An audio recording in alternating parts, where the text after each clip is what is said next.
करते हैं वीडियो को थोड़ा सा। बफर सॉल्यूशन थोड़ा सा अमाउंट निकाला, थोड़ा सा अमाउंट डाला एसिड का या बेस का, और उस अमाउंट के डालने से पीएच में होने वाले चेंज को रोकना क्या कहलाता है? Buffer solution. क्या आवाज़ आएगी आपकी? Buffer buffer buffer buffer. तो वो क्या कहलाता है आपका? Buffer solution. आइए सबसे पहले हम पढ़ते हैं एसिडिक बफर।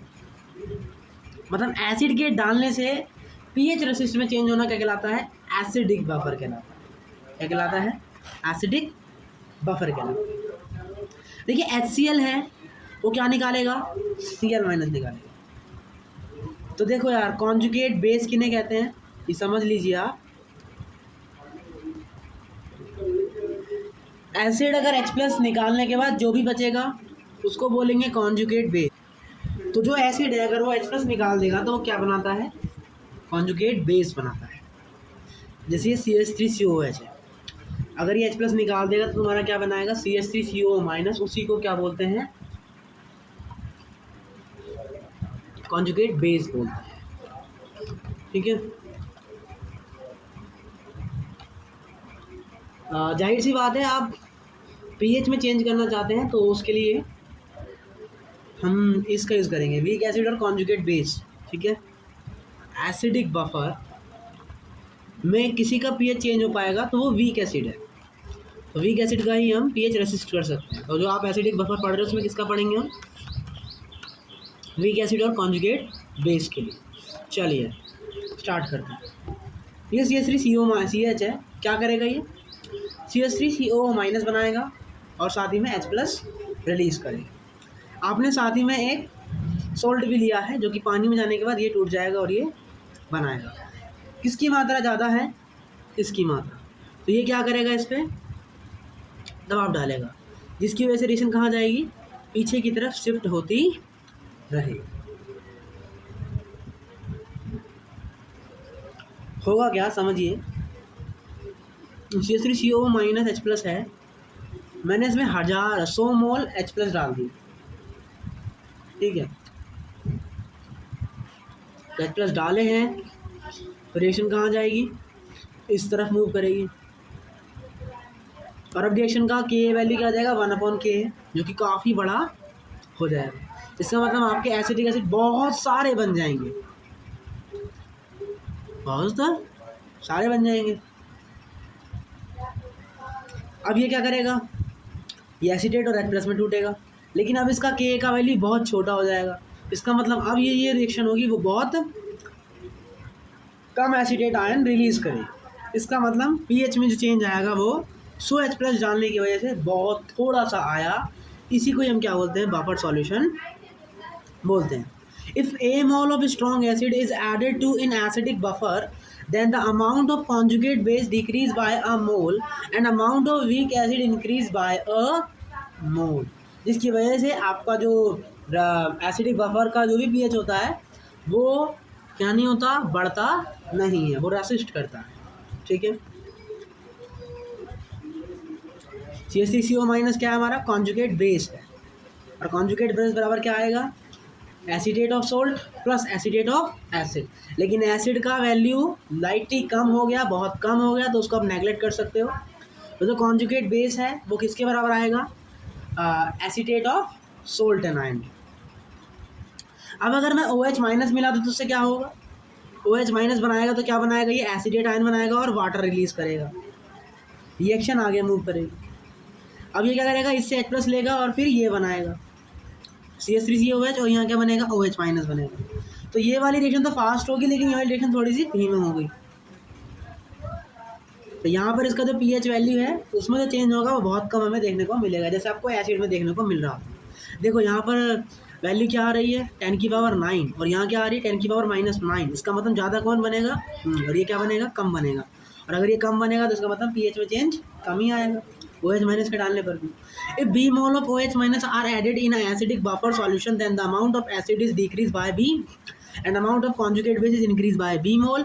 So हम कह सकते हैं कि स्ट्रॉन्ग एसिड का कुछ मोल डालने पर भी आपके उसके पीएच में कोई भी अंतर देखने को नहीं मिल रहा, तो ये आपका क्या कहलाएगा? एसिडिक बफर कहलाएगा। आइए आपको समझ आया होगा कि एसिडिक बफर होता क्या है। आइए इसका पीएच कैसे निकालते हैं। ये रिएक्शन है आपका, के का वैल्यू कैसे निकालेंगे, के बराबर इसका कंसंट्रेशन डिवाइड में इसका कंसंट्रेशन। एच प्लस बराबर क्या होगा तुम्हारा, ये मल्टीप्लाई एंड डिवाइड में ये। अब माइनस लॉग एच प्लस बराबर क्या होता है, माइनस लॉग के ए पर ये, फिर क्या होगा, इसको आप समझे मल्टीप्लाई में रख सकते हैं। तो पी एच बराबर क्या हो जाएगा, माइनस लॉग एच प्लस बराबर माइनस लॉग के ए प्लस, बाहर माइनस लगाया मैंने, और plus log C S three C O H upon C S three C O minus, minus से मल्टीप्लाई करेंगे तो माइनस लॉग के ए क्या बन गया, पी के ए, और माइनस लॉग एसिटिक एसिड और एसिटेट आयन क्या बन गया तुम्हारा, plus log acetate upon acetic acid. तो फाइनली आपका फॉर्मूला बन गया है एसिडिक बफर के लिए, जो कि आपको याद रखना है। ये याद नहीं रखेंगे क्योंकि इस ऊपर हमेशा सोल्ट आए, ये नहीं हो सकता। मान लीजिए एसिटेट आयन था तो आपका ये बन रहा था, लेकिन अगर आपका सोल्ट है और सोल्ट टूट के 2 मोल ये बना रहा है, तो इसका तो सी मोल कंसंट्रेशन होगा, लेकिन इसका कंसंट्रेशन 2 सी मोल होगा।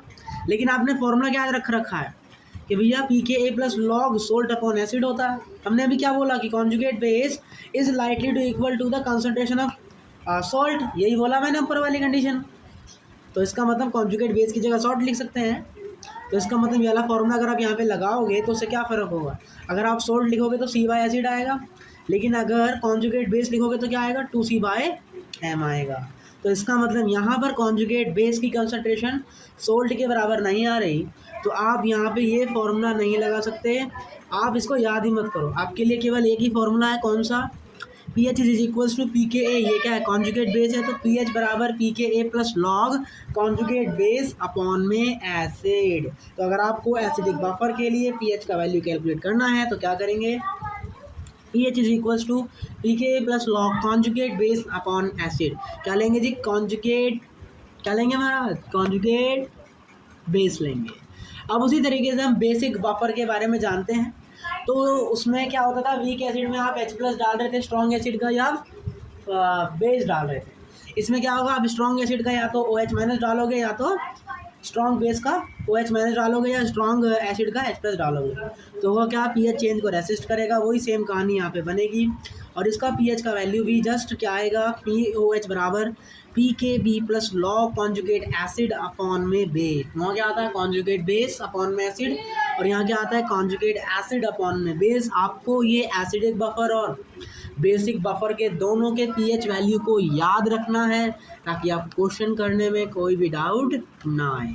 आई होप आपका ये डाउट क्लियर होगा। चलिए, हमने अपना बफर वाले टॉपिक्स को समझ लिया, और अब हम आगे बढ़ते हैं और कुछ क्वेश्चन से इन कंसेप्ट को जानने का ट्राई करते हैं। आपके पास ये रहा पहला क्वेश्चन, देखो आंसर मत देखिए। 0.1 molar HCl 100 ml and 0.1 molar NaOH 100 ml। क्या होगा, HCl और NaOH क्या करेगा, रिएक्शन करेगा और क्या बनाएगा, NaCl बनाएगा और H2O बनाएगा। इसके 10 मिलीमोल है, इसके भी 10 मिलीमोल है, दोनों रिएक्ट करके क्या बनाएंगे, 10 मिलीमोल NaCl बनाएंगे, और दोनों का रेट खत्म हो जाएगा। क्या आपकी रिएक्शन में कुछ बचा, नहीं बचा। तो इसका मतलब ये सॉल्यूशन कैसा हो गया, इस सॉल्यूशन का जो पीएच होगा किससे निकलेगा, KW से निकलेगा, क्योंकि न्यूट्रल हो गया। और अगर 25 डिग्री सेल्सियस है तो यहाँ का पीएच क्या आ जाएगा तुम्हारा, 7 आ जाएगा। तो ऐसे पीएच निकालें। मान लीजिए अगर क्वेश्चन में ये दिया होता कि पीएच बराबर ये है और ये है, लेकिन इस बार क्या कहानी है, आपको 5 मिलीमोल NaOH दिया, तो लिमिटिंग रिएजेंट कौन है, ये। इसका मतलब ये पहले खत्म हो जाएगा। तो अब बचेगा कौन, HCl कितना बच गया, 5 बच गया। HCl कैसा है, स्ट्रॉन्ग एसिड। तो स्ट्रॉन्ग एसिड का कंसंट्रेशन कैसे निकालते हैं, minus log concentration of H plus, और H प्लस का कंसंट्रेशन कितना आया है, 5 आया है।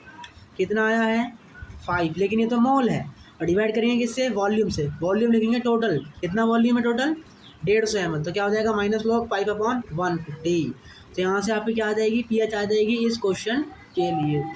मान लीजिए यार क्वेश्चन ये है, अब ये 50 मोल कर दिया, ये 100 मोल कर दिया, तो यहाँ क्या कहानी होगी, वही पुरानी वाली कहानी। अब लिमिटिंग एजेंट हो जाएगा HCl, बचेगा कौन, ये एक्सेस रिएजेंट।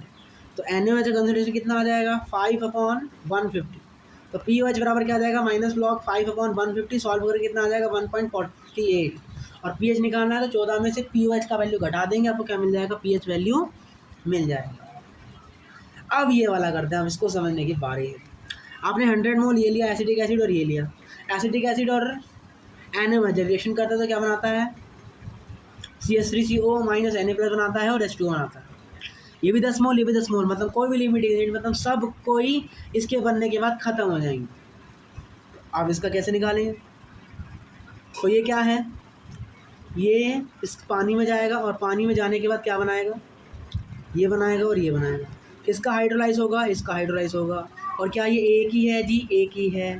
तो इसका हाइड्रोलाइज से फॉर्मूला क्या आता है H प्लस का, √KW/KA/C। तो इसका आप ऐसे निकालेंगे pH। अब अगर आपको ये दिया है और ये दिया है तो यहाँ पे लिमिटिंग रिएजेंट कौन सा है? ये सॉरी CH3COH है। इसका मतलब CH3COONA 5 मोल बने और एसिटिक एसिड भी 5 मोल बना। अरे कान में बर्तन के पास गए और बर्तन के पास हमने कान लगाया, कान से आवाज़ आई, अरे इसमें तो एसिटिक एसिड भी है जो कि बचा हुआ है, जो कि किसमें टूटता है? एसिडेट आयन और H प्लस में। अरे इसमें तो CH3CONA भी है जो कि किससे टूटता है? एसीटेट और सोडियम में। अरे बाबा, तो फिर अपने कान में आवाज आएगी बफर बफर बफर। क्या है ये हमारा? Buffer buffer buffer. इसका मतलब सर इसमें कॉन्जुगेट बेस भी है और एसिड भी है, और ये कहानी अभी हम पढ़ के आए। तो हमारे कान में आवाज़ क्या आएगी? ये क्या है? बफर है, बफर है। एसिटिक एसिड और क्या बचा? एसीटेट, सोडियम एसीटेट बचा। ये दोनों पानी से, ये H प्लस और एसीटेट निकालेगा। ये पानी से रिएक्ट करने के बाद Na प्लस और मतलब पानी में टूट जाएगा और Na प्लस और एसीटेट आयन बनाएगा। अब क्या हो रहा है? पानी में H प्लस भी बन रहे हैं, एसिटिक वीक एसिड भी दिख गया, कॉन्जुगेट बेस भी दिख गया। तो जब भी वीक एसिड और कॉन्जुगेट बेस साथ में आ जाएं तब आप ऐसे को क्या कहोगे? बफर कहोगे। तो आपके कान में से क्या आएगी? Buffer buffer. और ये कौन सा बफर है? वीक एसिड है। इसका मतलब ये कौन सा बफर है? एसिडिक बफर है। तो एसिडिक बफर होता है तो फॉर्मूला क्या आता है? pH बराबर pKa plus log conjugate base upon acid. Conjugate base क्या है? ये CH3COO टूटेगा तो CH3CO माइनस और Na प्लस बनाएगा। डोमिनेटिंग कौन है? CH3CO minus. तो CH3CO माइनस का कंसंट्रेशन कितना आएगा? 5 आएगा। और एसिड का कंसंट्रेशन कितना है? 5। तो यहाँ से pH किसके बराबर आ जाएगा? pKa वैल्यू के बराबर आ जाएगा। तो आई होप आपको ये कहानी यहाँ पे समझ में आई होगी और आप ये भी जान गए होंगे कि कब आपको ये बफर बफर वाली बात सुननी है। चलिए और क्वेश्चन करते हैं। 50 मोल ये लिया है और 100 मोल ये लिए, होगा क्या? अब लिमिटिंग रिएजेंट ये है तो ये पहले ख़त्म हो जाएगा। क्वेश्चन में क्या बचेगा? NaOH और क्या बचेगा? CH3COONA। ठीक है, CH3CONA किससे मिलकर बना है? CH3CONA मिलकर बना है CH3CO से और Na प्लस से। Na प्लस का क्या नहीं होगा? क्या नहीं होगा? कोई हाइड्रोलाइज नहीं होगा। अब यहाँ पे क्या होता है कि हाइड्रोलाइज हो जाएगी क्योंकि ये सोल्ट है ना और ये स्ट्रॉन्ग बेस है। तो स्ट्रॉन्ग बेस तो खाली OH माइनस देने का काम करता है और ना ये कोई बफर है क्योंकि इसका कोई कॉन्जुगेट बेस दिख ही नहीं रहा। इसका मतलब क्या होगा? अब एसिटेट आयन पानी से हाइड्रोलाइज होकर क्या बनाएगा? एसिटिक एसिड और OH माइनस। ये वाला क्या करेगा? अब OH NaOH भी क्या करेगा? Na प्लस बनाएगा और OH माइनस बनाएगा। किसके OH माइनस ज़्यादा डोमिनेटिंग है? इसके OH माइनस ज़्यादा डोमिनेटिंग है। तो ये क्या करेगा? इस पर दबाव डालेगा, इसको धमकाएगा और इसके रेट को पीछे करेगा। तो इसका मतलब OH माइनस का कंसंट्रेशन किससे निकालेंगे? इससे निकालेंगे। NaOH छूटेगा तो Na प्लस और OH माइनस बनाएगा और OH माइनस का कंसंट्रेशन क्या आएगा तुम्हारा? 5 मिलीमोलर आ जाएगा। तो 5 और डिवाइड में क्या कर देंगे? कंसंट्रेशन निकालने के लिए मोल अपॉन में वॉल्यूम। वॉल्यूम कितना है? 150। कितना? 150। तो यहाँ से OH माइनस का कंसंट्रेशन कितना आ गया? 1/30। तो यहाँ से pH बराबर क्या आ जाएगा? POH बराबर क्या आ जाएगा? Minus log concentration of OH minus, minus log 5/150। तो यहाँ से आपका POH का वैल्यू आ गया 1.48 और 14 में से माइनस कर देंगे तो आपको क्या मिल जाएगा? pH का वैल्यू यहाँ से मिल जाएगा। तो आई होप आपको ये यहाँ पे समझ में आया होगा और आपको समझ में आ गया होगा कब हाइड्रोलाइज करनी है, कब बफर लगाना है, कब नॉर्मल कैलकुलेशन करनी है। तो वो सबका हमने रिवीजन यहाँ पे कर लिया, सारे फॉर्मूले दिमाग में घुसा लिया। अब आपको की प्रैक्टिस की रिवाइजिंग करना। अब बस कल के लेक्चर में हम क्या करेंगे? बफर कैपेसिटी के बारे में जानेंगे, सॉलिबिलिटी के बारे में जानेंगे और उसके बाद आपको ये chapter have to be done. तो आज का लेक्चर यहीं रखते हैं, मिलते हैं कल अपने नए लेक्चर में। और उससे पहले आपको ये होमवर्क क्वेश्चन है, ये पूरा ट्राई करके आना है। आप केवल यही क्वेश्चन कर लीजिए, आप जितना भी अभी तक पढ़ा है वो सारा कुछ यहाँ पे क्या हो जाएगा? रिवाइज हो जाएगा। आज की क्लास इतना ही रखते हैं, मिलते हैं कल, तब तक के लिए टाटा bye bye and thank you for watching the video. Revision और क्वेश्चन प्रैक्टिस करना ना भूलें और नेक्स्ट चैप्टर एटॉमिक स्ट्रक्चर में आना ना भूलें। तब तक के लिए टाटा बाय बाय, जय हिंद, जय भारत।